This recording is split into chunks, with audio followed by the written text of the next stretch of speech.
Bonjour à tous et merci pour votre fidélité à votre émission musicale du week-end.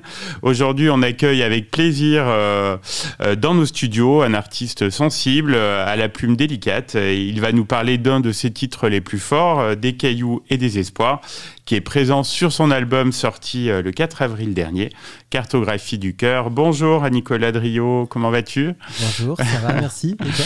ravi de t'accueillir ici. Alors, ce morceau Des cailloux et des espoirs, est-ce que tu te souviens du moment où il est né et dans quelles circonstances ? Oui. C'est récent ou ça date un peu ? En fait, cette chanson, comme la plupart des chansons de l'album, date d'il y a déjà quelques années. C'est souvent le cas. Hein. Il y a souvent un décalage entre le moment où on écrit et le moment où l'album sort. Donc ouais, ça remonte à peu près à 5 ans. C'est une période un petit peu mouvementée dans ma vie. C'est une chanson qui parle de dualité, de sentiments. Et est-ce qu'il y a eu un déclic particulier qui t'a fait naître ce morceau ? Ouais, c'est une chanson qui est née en fait suite à une rencontre avec quelqu'un qui a bouleversé un petit peu ma vie. D'accord. Ouais. C'est très intime du coup, là pour le coup, oui.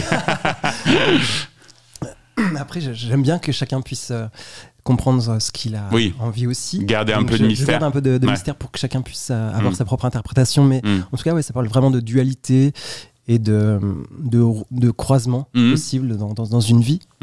Et avec tout ce que ça comporte de choix et de parcours de vie. Et après, c'était une période ça remonte à 2020. Donc d'accord. En plein, donc Covid, non ? Voilà, crise sanitaire, crise inédite. Donc autant crise extérieure que intérieure. Et oui, bien sûr. Ouais. Et le titre est très joli, très poétique. Qu'est-ce qui symbolise pour toi ? Les cailloux, c'est un petit clin d'œil au petit poussé qui sème des cailloux pour ne pas se perdre, pour retrouver son chemin. Et puis et les espoirs, chacun met ce qu'il veut derrière ce terme. Mais en fait, voilà, c'est une période de ma vie où j'étais particulièrement perdu. Et voilà, c'était une chanson pour me faire du bien et pour me dire ça va aller dans tous les cas. Voilà. Et puis voilà, c'est une chanson pour apporter de l'espoir, je pense, d'une façon plus large à ceux qui l'écouteront. On l'écoutera justement après l'entretien. Musicalement, il y a un mélange très subtil entre douceur et intensité, je trouve. Est-ce que tu peux nous en dire plus sur la production et avec qui tu as travaillé pour ce morceau ? Alors oui, au départ, moi j'ai apporté la chanson en guitare-voix au réalisateur, arrangeur, qui s'appelle Vivien Boucher, qui est l'ex-bassiste de Kaolin, notamment. Ah oui, d'accord. Qui travaille aussi avec Zazie, Dao et pas mal de monde. Et voilà, moi je lui ai demandé de me surprendre, en fait. C'était un peu la commande. Voilà. Le point de départ, le parti pris, c'était d'être surpris, de se réinventer, en fait, de faire des choses que je n'avais pas faites forcément auparavant. Donc moins d'acoustique, un petit peu d'acoustique, mais pas trop. Et puis d'essayer d'avoir des arrangements assez différents et plus produits. Et je lui ai donné carte blanche totale. Et tu es content du résultat, on imagine. Oui, je suis assez content. On a vraiment pu avoir en plus le temps d'essayer plein de choses sur cet album. Donc c'était un vrai luxe de pouvoir essayer des choses comme ça pendant un an, même plus d'1 an. Vraiment essayer plein de directions possibles. Et puis en fait, à chaque fois, toutes les versions que je préférais, c'était celles qui me retournait vraiment le morceau le plus. En fait, qui était vraiment le plus différent. J'avais besoin d'un nouveau costume, quoi. Un nouveau costume sonore, et j'ai pas été déçu parce que il y a vraiment une nouvelle direction. Tout en respectant mon univers, en fait. C'est le risque quand on confie ses chansons à quelqu'un. On sait jamais trop si ça va être encore nous, si on va se reconnaître dans la glace quand on s'écoute, ou si ça va être dénaturé. Et là, je trouve que c'est un bon compromis. C'est moi, mais différemment. Bien dit. C'est ce que je veux dire. Oui. Est-ce que tu es content de l'accueil du public par rapport à cette chanson ? Qu'est-ce qu'on te dit la plupart du temps ? Alors oui, c'est tout récent, mais j'ai déjà plein de super retours. par rapport au message d'espoir qu'il y a dans cette chanson. Et puis, comment dire, aussi tout ce nouveau moi qui a l'air de surprendre et dans le bon sens. Donc, je suis ravi de l'accueil jusqu'à maintenant. C'était une évidence que ce soit un des singles de l'album. Le choix s'est fait comment ? Ça a été assez compliqué pour moi de choisir le premier single. J'ai fait écouter à quelques proches et puis c'est souvent il ressortait. Le refrain reste dans la tête. Oui, c'est ça. Ouais. C'est vraiment un des titres qui ressortait. Mais c'était pas évident parce qu'il y en avait plusieurs. Donc il a fallu choisir un moment. Et je me suis jeté à l'autre. Bon choix, enfin moi je trouve. Merci. Alors l'album, donc Cartographie du cœur, est sorti le 4 avril, hein, je le disais. C'est un projet qui t'a pris du temps donc ? Oui, qui m'a pris beaucoup de temps, mais surtout, voilà, j'ai voulu prendre le temps et je me suis pas mis de pression. Il y avait pas forcément de deadline pour rendre la copie, donc après. Ça, c'est confortable. C'est confortable, mais d'un côté, c'est aussi le risque. Ça peut traîner très longtemps. Oui. Et puis, au fur et à mesure que les années passent, je me rends compte que je deviens de plus en plus perfectionniste. Donc, à un moment, il faut aussi savoir dire stop. Oui. Et rendre la copie, quoi. Ça a pris du temps parce que, en parallèle, je continuais de tourner beaucoup avec mon projet pour enfants. Le conte musical Victor et l'ukulélé. Et ça m'a pris pas mal de temps aussi. Donc il y a eu des périodes où j'étais pas du tout dispo pour ce nouveau projet. On peut dire que c'est un album plus personnel que tes précédents projets, non ? Oui, même si tous mes projets sont personnels quelque part, mais là, on est vraiment dans le plus intime de mes albums, c'est certain.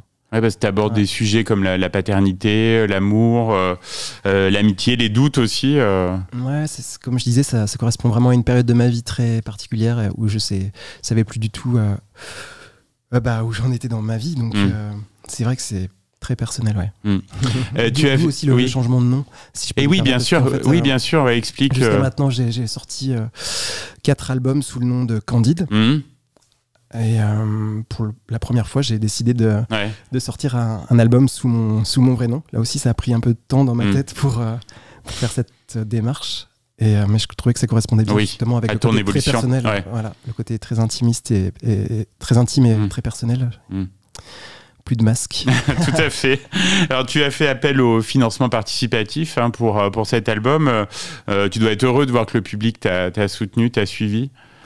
Oui, c'est toujours un pari. C'est pareil, quand on va être sur scène devant un public, on se dit toujours est-ce que les gens seront là ? Là, c'était un peu pareil. C'était un peu gros point d'interrogation. Est-ce que les gens vont me suivre sur ce nouveau projet ? Et oui, j'étais très heureux que ce soit le cas. Qu'il y ait encore des gens qui ne m'oublient pas et qui suivent mes activités. Mais c'est pas évident dans ce monde qui bouge tellement vite. Et, oui, c'est sûr. Et où on zappe beaucoup. Et non, il y a toujours des fidèles. Bon, c'est bien. Et donc, le public va pouvoir découvrir sur scène cet album. On en parlait un petit peu là en aparté. Il y a pas mal de dates qui arrivent pour les Auvergnats, principalement. Oui, pour l'instant, ça va être assez régional. Du coup, on va fêter la sortie de l'album le 16 mai au Photomate à Clermont-Ferrand. Un bel endroit qui est sympa. Un petit café-concert très sympa. Donc le 16 mai, avec en première partie, il y aura un artiste que j'aime beaucoup qui s'appelle Phare. Qu'on salue s'il nous écoute, qu'on aime beaucoup aussi. Et puis ensuite, je rejouerai le 21 juin dans cette même salle, le Photomate, pour un week-end hommage à Murat. C'est bien de lui rendre hommage. Quelqu'un qui a beaucoup compté dans mon parcours artistique, en tout cas. Et puis ensuite, ça sera cet été, le 11 juillet, à Volvic, en plein air, dans le cadre des soirées Volzic. Et puis ensuite, ça sera à la rentrée de septembre. Il y aura une date à Pont-du-Château. Et j'ai plus tout en tête. Oui, mais on peut tout retrouver, j'imagine, sur les réseaux sociaux, si on suit Nicolas Drio. Exactement. Dernière question, Nicolas, quels sont tes projets, tes envies pour l'année ? C'est faire connaître cet album, principalement, on imagine, mais est-ce qu'il y a d'autres choses Surtout essayer d'être le plus possible sur scène. Ça, c'est vraiment mon envie. J'ai vraiment envie de défendre ces chansons sur scène. Alors, il y aura des formules en trio, formules en duo, formules en solo aussi, parfois. Toutes ces différentes formules, j'adore en fait que ce soit différent et pouvoir montrer les chansons sous différentes facettes. À part ça, les autres projets, ça sera écrire d'autres chansons. T'écris régulièrement, oui. Ça dépend des périodes. Ça dépend des périodes, c'est cyclique. Ouais. C'est assez cyclique. Maintenant que l'album est sorti officiellement, je pense que je vais arriver plus à me remettre à l'écriture. C'était un peu compliqué jusqu'à maintenant. D'accord, oui. J'étais vraiment focus là-dessus. Mais voilà, écrire de nouvelles choses, aussi faire des ateliers de création de chansons, j'espère avec des ados ou des enfants, ce que je fais régulièrement aussi en parallèle, et qui donne vraiment du sens à ce que je fais. Le côté transmission, j'aime beaucoup aussi. Voilà pour les projets. Parfait. On te souhaite beaucoup de bonheur, en tout cas, dans les prochaines semaines. Merci pour ce joli voyage dans les coulisses de la chanson Des Cailloux et des Espoirs, qu'on va écouter tout de suite, et ton album Cartographie du cœur, qui est disponible sur toutes les plateformes et chez les bons disquaires. Et on te dit à très bientôt sur Logos FM, Nicolas Drio. Merci pour l'invitation. À bientôt.